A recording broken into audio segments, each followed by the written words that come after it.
Nyaris 2 dekade. Akhirnya trofi Piala Thomas kembali ke tanah air. Kerinduan menggebu-gebu yang dibayar tuntas lewat perjalanan panjang. Malangnya, ternoda oleh keteledoran.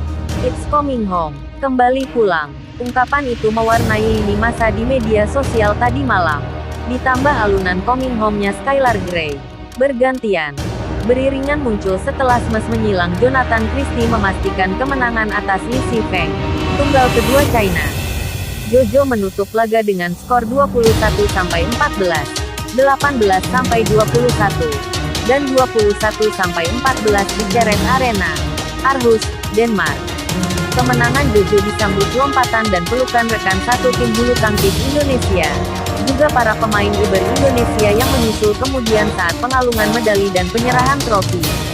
Kemenangan Jojo telah menjadikan Indonesia menang atas China dengan skor telak 3-0. Dua laga sebelumnya sudah dimenangkan. Anthony Sinisuka Ginting mengalahkan Lu Guangzhou 18-21, 21-14, dan 21-16. Kemudian, Fajar Alfian M. Rian Ardianto menggebuk pasangan dadakan China He Jiting Tan Qiang 21-12 dan 21-19.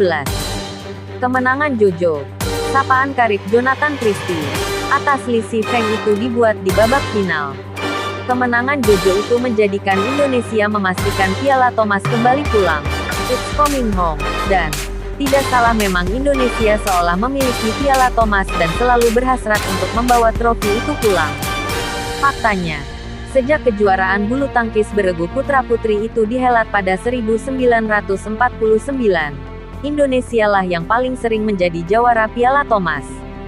Sebanyak 14 kali dengan 4 kali mendapatkannya secara beruntun. Mulai 1994 hingga 2002 di Guangzhou. Sukses di Guangzhou itu sekaligus menjadi yang terakhir sebelum berhasil membawa pulang lagi Piala Thomas tadi malam. Ucapan selamat pun mengalir dari berbagai kalangan. Presiden, menteri, pengusaha, politisi, sesama pemain, hingga fans bulu tangkis. Media juga bergegas menyebarkan berita gembira itu. Bersamaan dengan ucapan selamat itu muncul ungkapan kelegaan karena sebuah kerinduan telah dibayar tuntas. Rindu melihat jagoan bulu tangkis tanah air menjadi yang terbaik sejagat. Rindu melihat Piala Thomas diboyong pulang. Sudah sangat lama sekali piala itu tidak kembali. Hampir 2 dekade akhirnya trofi itu kembali. Selamat kepada tim Thomas. Selamat untuk Indonesia. Begitulah ucapan salah satu fans bulu tangkis lewat radio El Sinta yang mengudara lewat tengah malam. Masih dengan suara menggebu-gebu. Belum ada tanda-tanda kantuk. Tetapi, di antara ucapan selamat, pujian, dan rasa senang, muncul gugatan. Kenapa lama sekali? Piala Thomas baru bisa kembali. Ada apa? Ya, gugatan yang bukan keinginan kosong. Sepanjang 19 tahun itu, Piala Thomas disimpan China selama 6 kali dengan 5 diantaranya didapatkan secara beruntun.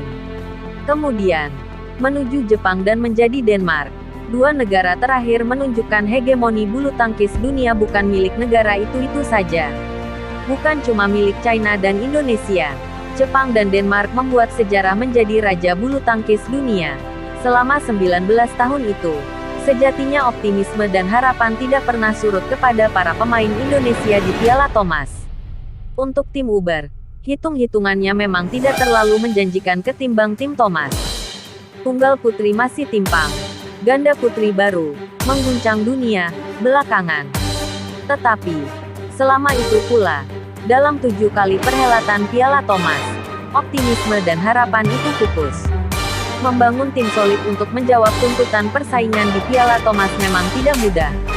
Minimal, sebuah tim harus memiliki 2 pemain tunggal yang kuat dan 1 ganda yang tangguh.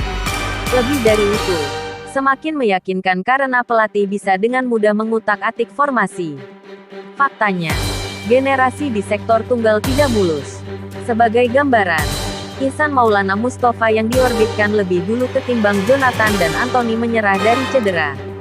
Sebelumnya, Cesar Hiren Rustavito, yang dinilai sebagai pemain dengan kemampuan paling komplit di sektor tunggal, menepi dari pelatnas dan kembali ke klub. Sukses Jonathan Christie DKK di Piala Thomas di Aarhus, Denmark ternoda.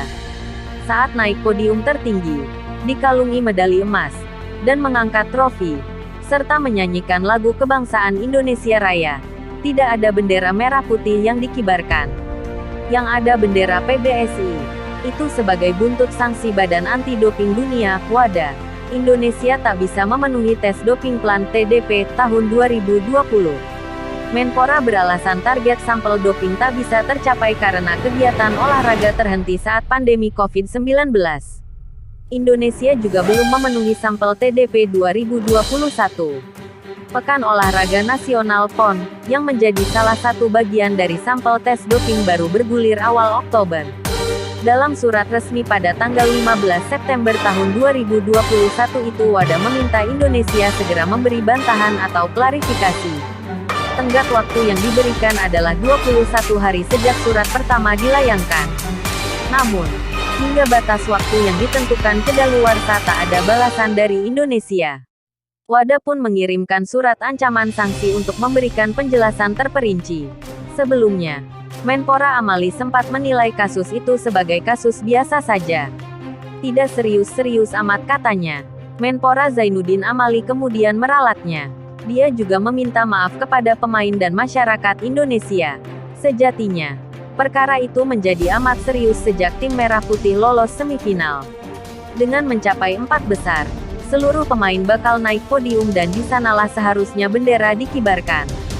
Soal kealpaan bendera ini bukan sekali saja terjadi. Setidaknya dalam tempo 3 tahun terakhir dan sama-sama terjadi di ajang dunia. Ironi pertama itu terjadi saat lalu Muhammad Zohri secara mengejutkan menjadi juara dunia junior lari 100 meter di kejuaraan dunia atletik U20 2018 di Finlandia. Momen itu menjadi pengalaman pertama Indonesia mengantarkan atletnya menjadi juara dunia atletik. Dan, terkesan tidak percaya kepada kemampuan si atlet. PB Pasi tidak membawa bendera merah putih, yang biasa dikalungkan di bahu dalam selebrasi juara. Dalam tayangan video perlombaan, yang kemudian menjadi viral, terlihat Zohri sempat mencari-cari bendera Indonesia hingga ada seorang wartawan menyerahkan bendera merah putih. Kemudian, diketahui bendera itu bendera putih merah milik Polandia. Seharusnya, bagaimanapun, yakin atau tidak yakin dengan kemampuan si atlet, sudah semestinya bendera merah putih masuk dalam koper. Kalau toh tidak dikibarkan di tiang penghormatan, bendera merah putih bisa dimunculkan di tribune penonton. Itu bakal menjadi suntikan semangat berlipat ganda bagi mereka yang turun ke lapangan. Apalagi, mereka yang bertarung di negeri orang. So, jangan lagi bendera merah putih tidak menjadi bekal.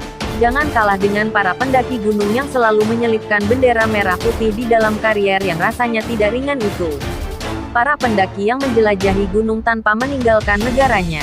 Jangan lagi bendera merah putih alpa terpampang di negeri orang hanya karena keteledoran atau buah ketidakpercayaan.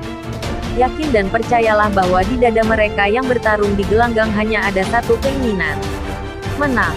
Membayar tuntas kerinduan.